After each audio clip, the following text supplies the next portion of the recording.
My name is Isabella, and I am 34 years old. When I look back now, my story begins in a quiet place, not a movie scene, not a loud, dramatic moment. Just life. Simple, ordinary life. For many years, I lived alone. I worked hard. I saved money. I was careful and responsible because I grew up in a family that never had much. Money, for me, was not power. It was safety. It was a warm blanket on a cold night. I never showed it. I never talked about it. It was just something that helped me sleep at night. But even with stability, there was a quiet emptiness inside me. I told myself I was fine. I told myself love wasn't necessary. But deep in my heart, I wanted someone who saw me, not my job, not my savings, just me. Then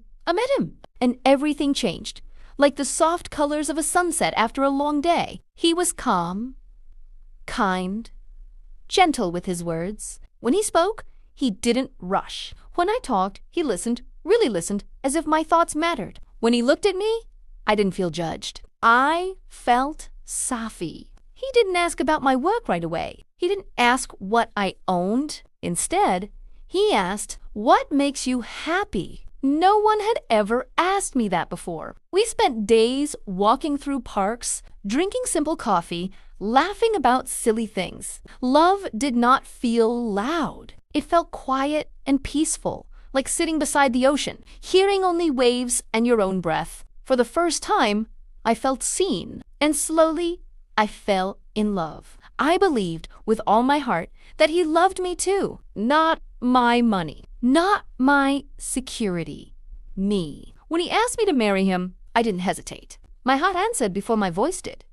I thought love was enough. I thought if two people truly cared for each other, everything else would follow. And in the beginning, it did. Our home was warm and full of life. He often told me, "You deserve comfort." You worked so hard. He encouraged small upgrades, better furniture, nicer trips, small loot. At first, it felt sweet, thoughtful, loving.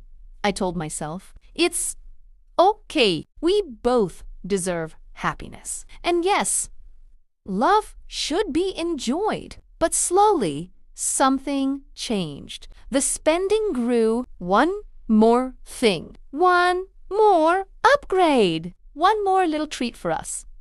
There was always a reason, always a gentle explanation. It's an investment in our happiness. His voice was still soft. His smile was still warm. But money, something I had never paid much attention to in love, began to sit between us like a quiet stranger in the room. He stopped offering to contribute.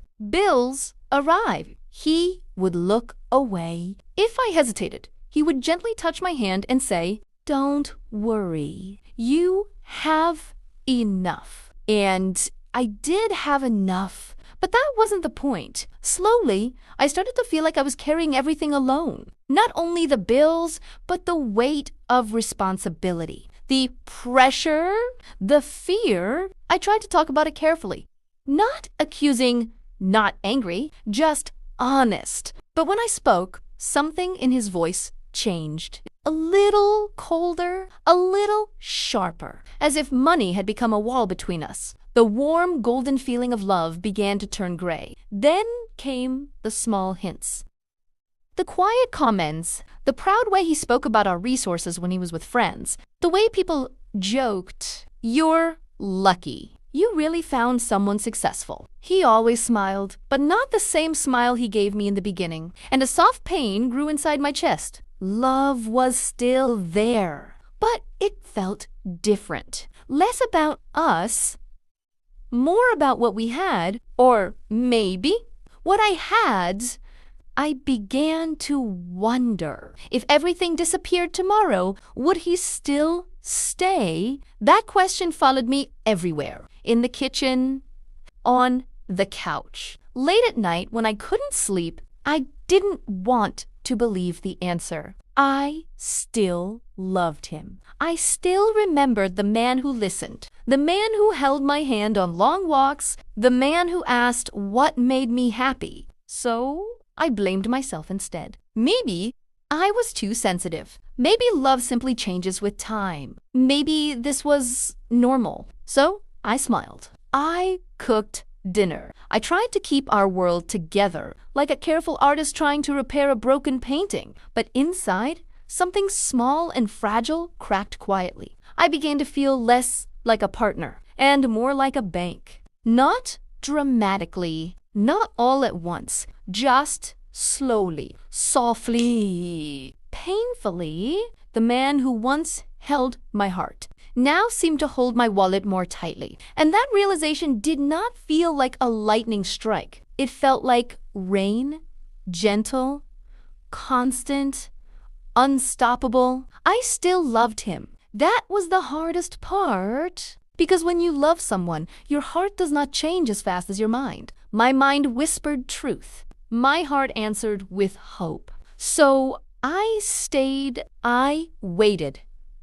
I tried. I believed it. But a quiet sadness began to live inside me. Not loud, not angry, just there, breathing beside me every night. I told myself, maybe tomorrow will feel like before. But deep inside, I already knew love was still here. But something pure had been lost, and I didn't yet know how to face it. So I simply kept going, trying to smile, trying to hold everything together, even while my heart slowly broke, so softly that nobody else could hear it, not even Amy. If you'd like, I can now... The truth did not come to me in one dramatic moment. It arrived slowly, quietly, like a soft voice inside my chest that I could no longer ignore. One evening, we were sitting in the living room. The house looked beautiful, warm lights, soft music, all the comfort he always said we deserved. But inside me, there was only silence, a deep,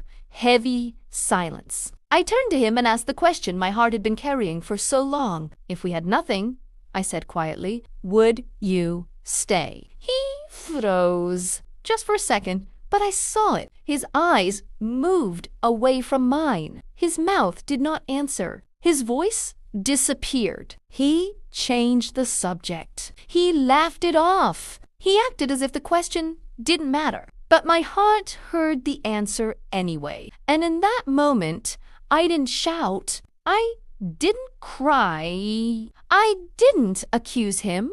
I simply saw the truth. Love was still there. Yes. But trust? Trust had quietly dissolved, like sand washing away with the tide. And that truth hurt more than any fight. Because when you love someone, you do not want to believe that money holds a stronger place in their heart than you do. But at the S, I understood.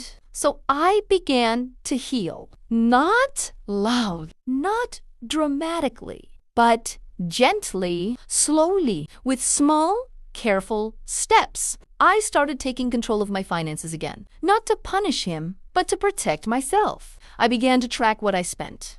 I set quiet limits. I stopped saying yes to every expense that came wrapped in the words, "It's for our happiness." At the same time, I turned back to myself the woman I had been before him. I went for long walks. I journaled my feelings. I spoke to friends I had slowly distanced myself from. Bit by bit, I remembered the simple truth. Love should not erase you. Love should not cost your peace. Some days were painful. My heart still wanted to believe the best. But my mind and soul were learning something new, something stronger. And slowly, I began to breathe again. One day, I sat with him and spoke gently. My voice was calm. My hands were steady. I told him, we both need to contribute. We both need to respect money. We both need responsibility. I wasn't angry. I wasn't cold.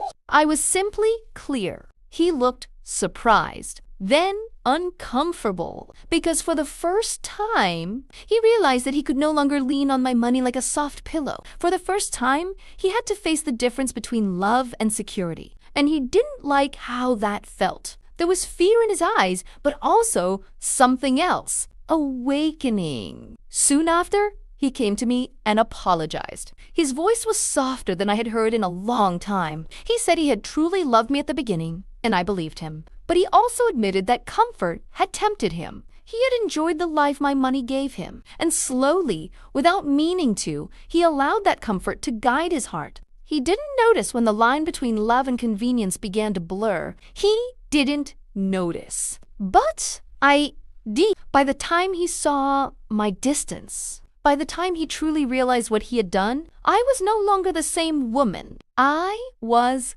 calmer, clearer, stronger. The storm inside me had passed. I wasn't full of anger. I was full of truth. And truth changes you. I still loved him. Love doesn't disappear overnight. But I also loved myself now, maybe for the first time in years. So I made a choice. Not out of bitterness, not out of revenge, but out of respect for my own heart. I chose inner peace. I chose emotional honesty. I chose self-worth. Whether our future meant staying together or walking separate paths, one promise was now unbreakable. I would never again trade my self-respect for love. I forgave him, not to erase what happened, not to pretend it was nothing, but to release the pain from my chest so I could breathe freely again. And now, as I share my story with you, I want to speak gently,